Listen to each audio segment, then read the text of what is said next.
Hi, I'm Kyra Becker. I'm chair of the 2016 International Stroke Conference Program Committee. And I'm here with Dr. Thorsten Steiner, who led a study looking at strategies to reverse the coagulopathy associated with warfarin in patients with intracerebral hemorrhage. Dr. Steiner, tell us a little bit about your study. We compared fresh frozen plasma and PCC for the ability to normalize the INR. The reason why we wanted to normalize the INR is because we want to prevent hematoma expansion. Hematoma expansion occurs in about 50% of patients who have an intracerebral hemorrhage and who are on vitamin K antagonists. And hematoma expansion is associated with worse outcome. Am I right about that? Exactly. That's actually the big problem, that patients who suffer a bleeding while they are on vitamin K antagonists, they have a mortality rate up to 60%. And the major reason for this high mortality is hematoma expansion, and that's the reason why we try to prevent that. And we try to prevent this by giving factors, coagulation factors. And the difference between the two products is that in prothrombin complex, they are in a concentrated form, while in fresh frozen plasma, you have to give a lot of volume to achieve the same amount of coagulation factors. So what did you find in this study?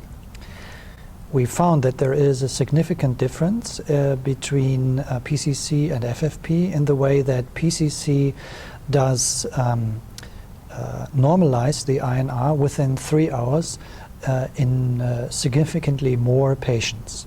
We studied 50 patients.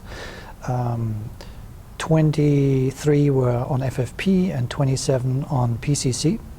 And in only 2 patients, we achieved to normalize the INR within 3 hours in the FFP group, while it was in 19 of the 27 patients who were in the PCC group.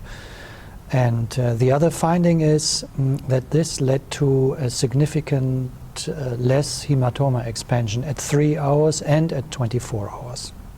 And did that decrease in hematoma expansion correlate to any benefit in morbidity or mortality? There is a difference. The mortality at 3 months is 19% in the PCC group and 35% in the FFP group, but that is not significant. But the trial was not designed to detect a clinical signal that would need a much higher number of patients. The trial was designed to detect a signal on coagulation parameters or on the hemostatic effect.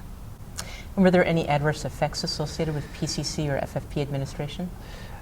The number of serious adverse events was 43, but what we are all interested in is the number of thromboembolic events. There were 9 thromboembolic events.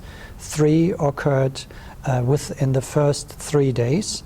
1 in the FFP group, 1 in the PCC group, and then there was a rescue group, which is a combination of FFP and PCC, and in that group there was another thromboembolic event. All other thromboembolic events occurred after 12 days. So what do you do in your own clinical practice now? Do you use PCC or FFP? We are using PCC, and we already using it in a higher dose. The trial was started in 2009. At that time, everybody was very cautious in using concentrated factors. Now there is so much experience that many others also recommend not only to use the concentrated form, the PCCs, but to use it in a higher dose. We started with 20 units per kilogram. Nowadays, it's routine to give 30 to 50 units per kilogram. And I know this wasn't studied in your trial, but I was wondering if you had any thoughts about reversal of the new novel anticoagulant drugs. Yeah, that's a very interesting question. We think that the INCH trial may be a model for hemostasis in patients who are on a novel oral, who haven't bleeding on novel oral anticoagulants. Only in one there is a specific antidote, and in others antidotes are in development, but I think the main message will probably also apply to that area, and that is be as fast as you can, because hematoma expansion is nothing you should wait on. It is something that occurs very early, within the first 4 hours, and if you are not fast enough in correcting the coagulation problem, then it is impossible to prevent hematoma expansion.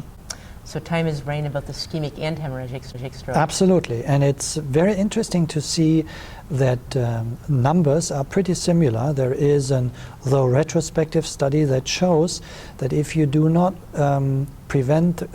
if you do not start treatment within 4.5 hours, then you have no chance to prevent hematoma expansion. And that's actually the same interval as we know it from ischemic stroke. Exactly. Well, thank you and congratulations for a great study. Thank you.